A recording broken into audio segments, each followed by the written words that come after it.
Hey everybody, CVH here, and today we'll be taking some of the mid-range Mimic Scout to the ladder. I believe I just posted a deck tech on this channel for this deck, so as you can see on screen, this is the exact same list from the deck tech if you've watched that. If not, and you don't really know much about how the deck works, or you're concerned about specific card choices, I recommend checking it out. Should have just been posted yesterday if I'm timing these videos correctly. So yeah, mid-range deck, getting aggressive on the ladder. I've been playing this on stream a bit, but I thought I would do a dedicated YouTube video in case you guys have missed the stream or wanted some more in-depth analysis about the gameplay. So yeah, hopefully we get some good matchups soon. If you guys are unfamiliar with the deck, just a basic overview is we're going to be trying to get aggressive early. Good cards on curve, leading to Illusory Mimic with a lot of keywords, just sort of functioning as an additional threat, along with our Bone Colossus, Nogleave, Thornhist Mage, Cliff Racer, cards like that that'll hopefully close out the game. We have Max first, let's see what he's playing.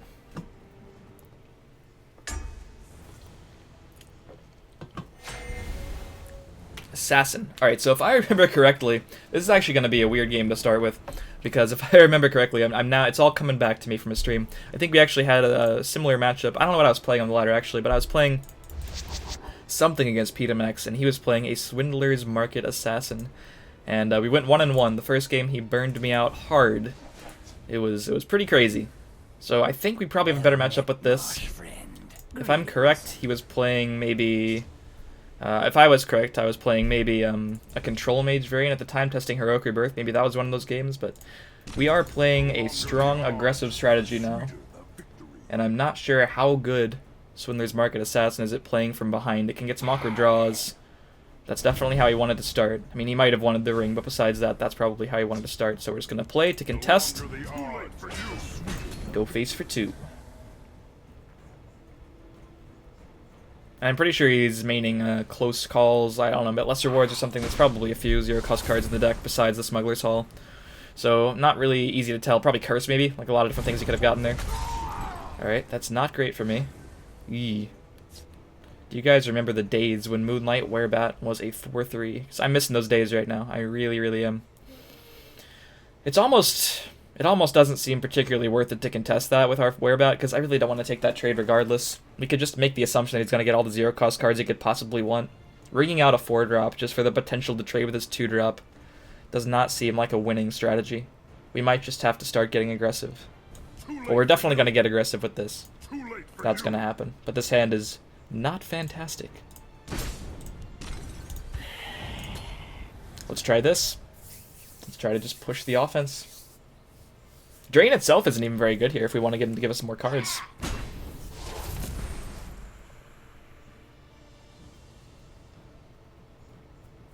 So 2 zero-cost cards at least in his hand right now. What have we here? Smart to filter for the zero-cost before drawing, obviously. He does not want to accidentally draw those. So if you think he's drawing last, he really wasn't. He was drawing first. Firebolt, definitely the most efficient card from here. Alright, at least we get our Dragon Tail Savior damage in. Well, I guess we could use our Giant Bat to kill that. Probably correct to do so. Might even be correct to do so first in case he gets a Fighter's Guild Recruit. Not exactly sure what he's playing, if he's playing those, but I think we just do this first.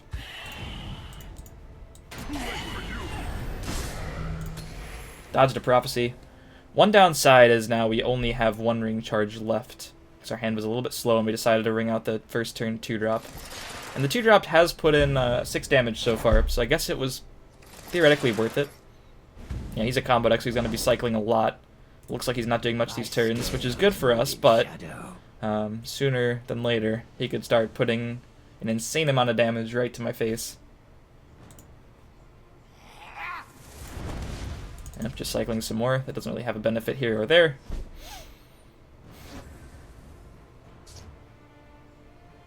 If we ring out the Mimic right now, we could potentially push 7 if it gets charged. We don't really have a Magic-efficient play. The closest would be that, but then we don't get Bone Colossus next turn. Bone Colossus next turn seems very powerful. I am a little concerned about what he could possibly do next turn. While we would have a trade with that, it's not really a relevant thing to trade with. I think I'll just push the 2, play the Haunting Spirit in the left, maybe give him something a little bit difficult to remove, and then Bone Colossus in the right. When we start chipping him down further on life, we can use cards like Mimic to hopefully just get those last bits of damage in. It's important to note that Swindler's Market does heal, so it's not like he won't have a way to gain life.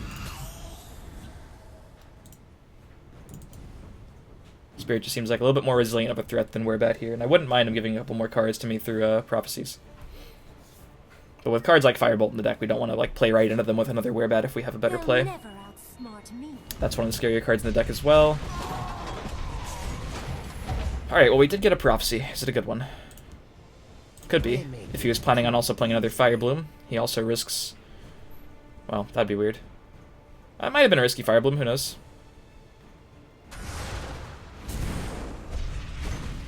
Yeah, here comes the damage, guys. That's what I'm talking about.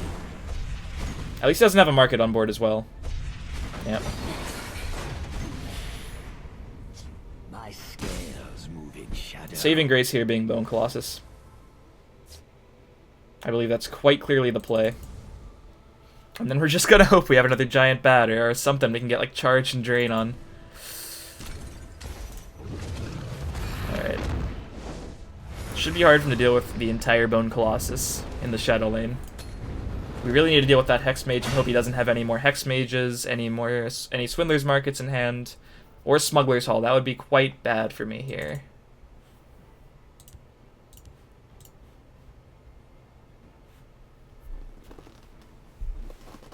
My scales move in shadow.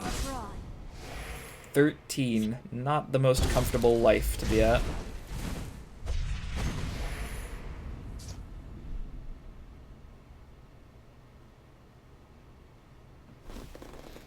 At least he can't Smuggler's Hall right now, because I might just die to that.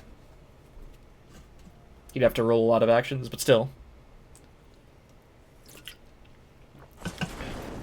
There is the market. And hopefully if not a finish off. Something tells me, though, with 2 Magicka remaining. Yeah. Werebat! Darn.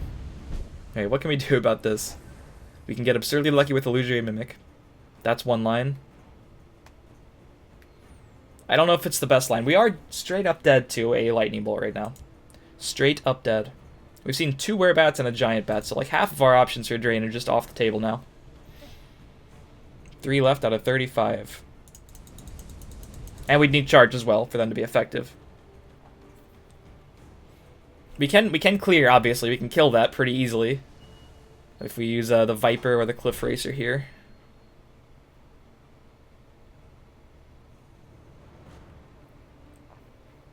I think the right line is probably, as bad as it sounds, just to go for the Mimic play.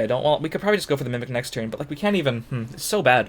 We don't have a whole lot to do. I think we go for the Thieves Guild if we go for the Viper, because we Thieves Guild, then we Viper, then we Iliac Sorcerer.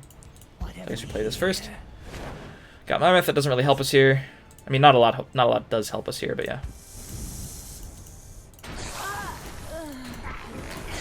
Every point of damage now matters. So let's clear. Hope he doesn't have a Lightning Bolt. Hope he doesn't have any other way to burn me out. It's just the market. It's hard to imagine 3 cards that wouldn't kill me here. I'm pretty sure this just does it because he's just going to play all 4 and I'm at 4. GG.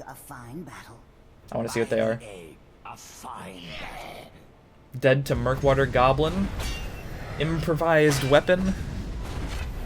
Maple Shield. That's a big goblin. And the Fire Bloom. That was maybe the best, worst Fire Bloom I've ever seen in my life.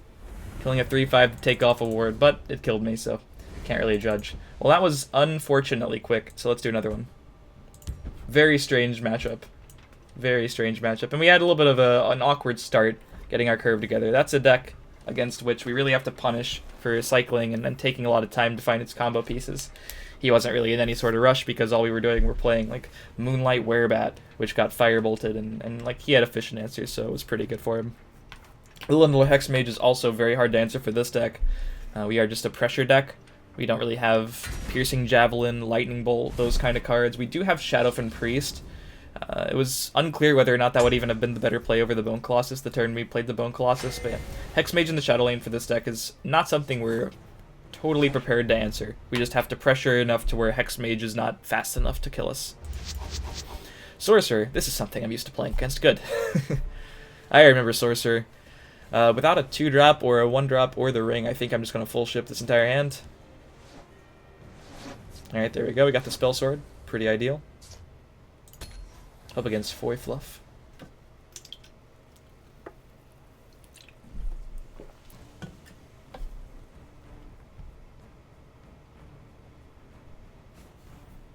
Does he ring out a 2-drop to start, or play something like a Crown Quartermaster or Iliac Sorcerer?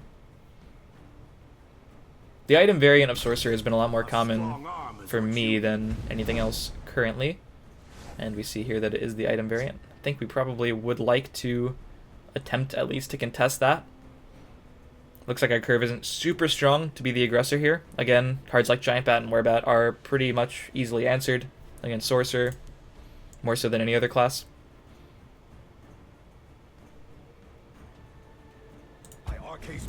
This day will be mine. So he does about one of the best 2-drops in the game play.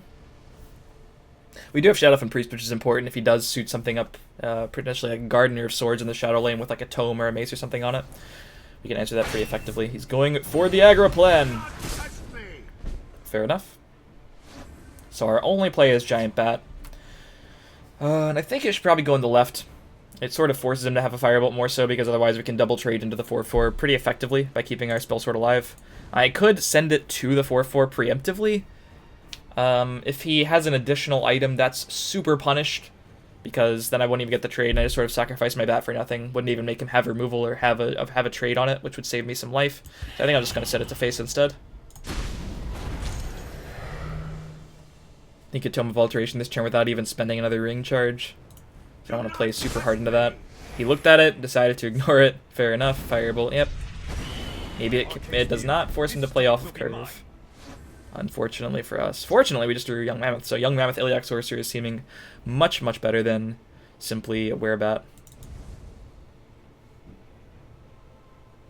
So if we did trade the wards, he would have... And if I played the Young Mammoth in the left and we did trade the wards, he would have a pretty easy trade on my 2/2, and then I'd still have to trade the Mammoth in more than likely.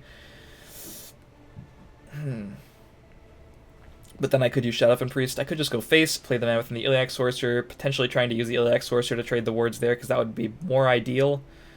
Yeah. I think that's fine. Magnus, God of Sorcery, be with me. A lot of next turn is going to depend how he decides to respond to this board. A Lightning Bolt obviously would not be good for me.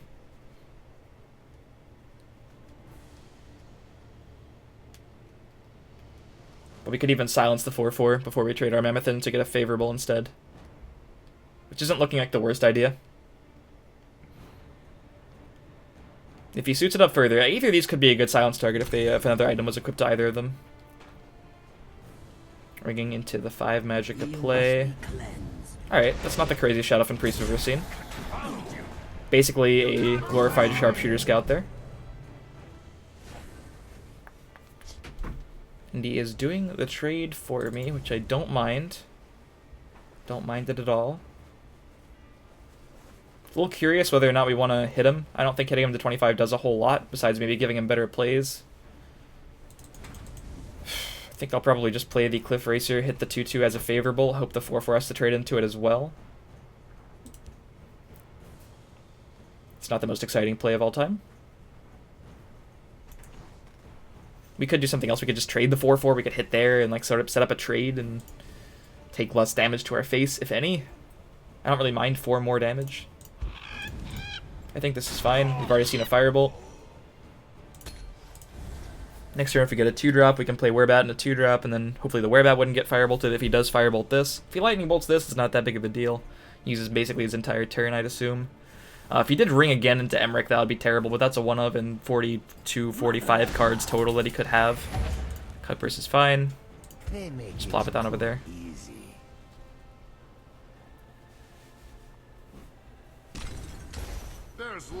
Alright, well, it's not an Emmerich. That's good. And he is not cycling with it, which is definitely ideal. So we don't have a 4 and a 2 play. We do have a silence, but silencing the Master of Arms doesn't do the most for us here. Silencing the Cliff Racer, trading with the 4/4 or the 6/5, yeah. That seems better, probably. It's interesting, though, because... Alright, I still think we can get away with not attacking him here.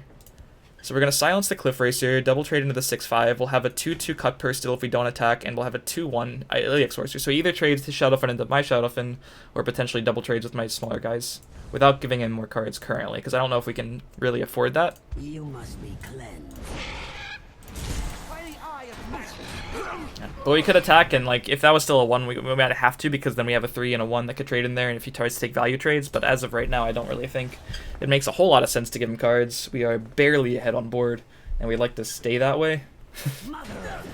He could obviously remove my Iliac Sorcerer, or he could remove my Shadowfen Priest. This day will be mine. But I really don't mind that, because he is exactly 1 Windkeep Spell Sword on the board ahead of me. I would have liked a better play this turn. I have no problem Shadowfen Priesting the 2-2 after trading with his 4-2. Sets up a favorable. The only thing I'm worried about there is if his last card, or if his top decks include Master of Arms. Luckily for me, he'll only get Mace back, and I do have Territorial Viper now, so I think it makes a lot more sense. We'll go Shadowfen Priest this turn to get ahead on board, hopefully once and for all. Next turn, we either have Werebat Viper or double Werebat, more likely. Then we can start pushing, because we finally play Tazcat. We finally get to play Tazcat and start getting aggressive.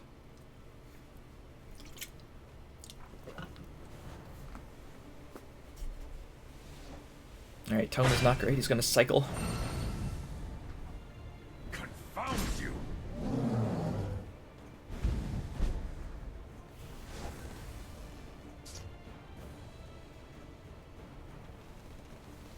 That's interesting. We could double Werebat, or we could Werebat Lucian now.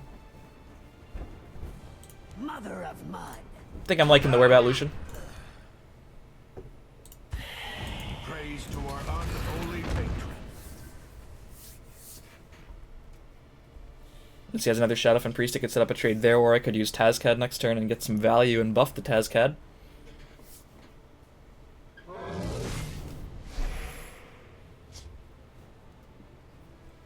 Nogleave is pretty powerful in this matchup as well. Careful there, friend. Okay, I think this is probably okay.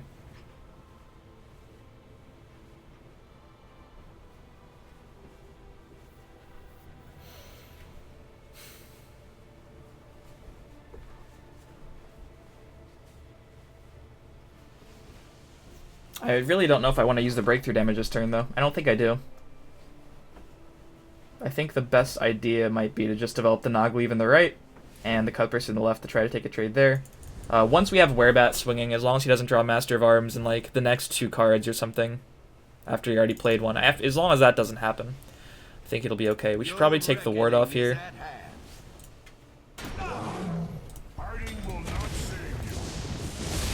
And I do want to deal with that. He might even trade for me, if he doesn't want to give me this extra card here just for the 2 damage. He has used 2 Lightning Bolts. It's a lot of the reach that Sorcerer has access to. So he's going to have to rely on his creatures to do most of the heavy lifting from here on out. Taking the ward off also sort of plays around Emmerich, straight up one-shotting my 7/7. If he had top-decked Emmerich to deal 4, he attacks for 4. That would be bad, especially if he'd still have the ward, because it would survive. So the ward trade probably needed to happen. If not just for that, because that would probably lose me the game. Your blood will spill. Interesting that he'd play the Harpy before breaking the rune there. Thieves Guild Recruit's not bad.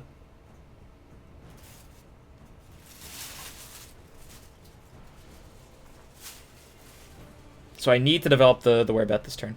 Let's Thieves Guild Recruit first and see if we can get something else to do. I might... Yeah, we should Thieves Guild Recruit first. And it trades with either of those, which is also good. Not bad. Probably not this turn's play, because we need to develop Werebat pretty desperately.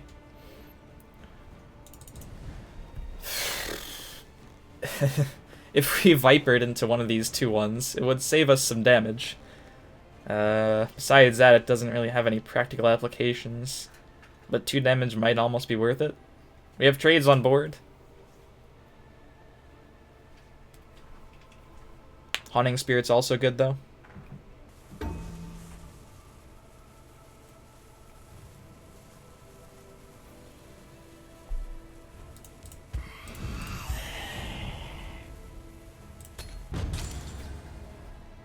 We will more than likely just have to break a rune next turn. If this was pre-nerf Werebat, you could consider Vipering into one of these 2/1s, because then we could put a 4/3 over here and maybe get a favorable setup. Yeah, there were ways to die here, like Tome of Alteration off the top into the last Lightning Bolt or something. That could just be Gardener of Swords. Could be Gardener of Swords, could be the last Lightning Bolt. If it was Shadow from Priest, I'm pretty sure you would have played it here, so there's that at least. I think I'll just hit for the 4. I'll probably call it at that. Take a favorable here. Well, probably the 1 from the Lucian as well. Actually, how much damage do we have? 1, 2, 3, 4, 5, 6, 7, 8, 9, 10, 11, 12, 13, 17. Yeah, we're pretty close to killing him. My scales move in shadow. Get a nice buff there.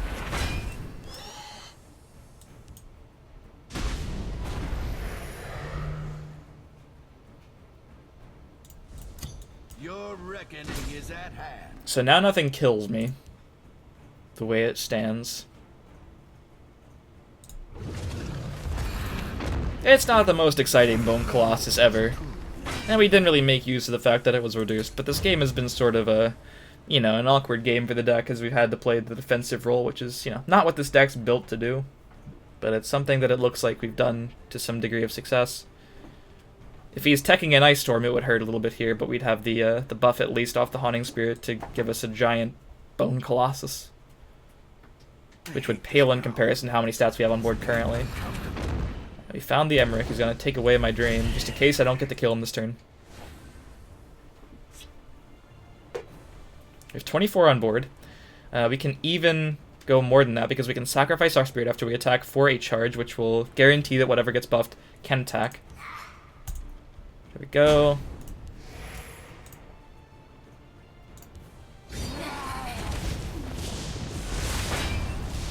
Lucian gets buffed. A little bit ironic there. So this hits him down to 11. What if we just... Is 11 good? Yeah. I should just hit for like 4 first, yeah. Because then this hits him down to, yeah, this is much better. Because then, unless he can interact with the 7-3, which is pretty impossible, we get to just hit him down with that. And if not, we can hit him for 5 and then try to, like, dodge Firestorm or something. Yeah, I mean, obviously, that's pretty bad for me compared to what he could have gotten there. But then, he has to rely on the last rune, and there's not a single thing that would stop all 3 of these 2-drops. So some pretty interesting games there. Not really necessarily what you'd expect from this deck. A lot of my games against slower decks, specifically, like control decks, like I mentioned, the deck tech are sort of just curving out and stomping on them. But we played against Swindler's Assassin, which, you know, might be a bad matchup if you don't get a good curve to start with. And then we had to play the defensive role against the very popular mid-range sorcerer deck, which can definitely happen if they have the ring and a good start. But we managed to pull it out. Hopefully you've enjoyed the video. If you have, leave a like, leave a comment. Feel free to subscribe to the channel for more videos, and I will see you guys next time.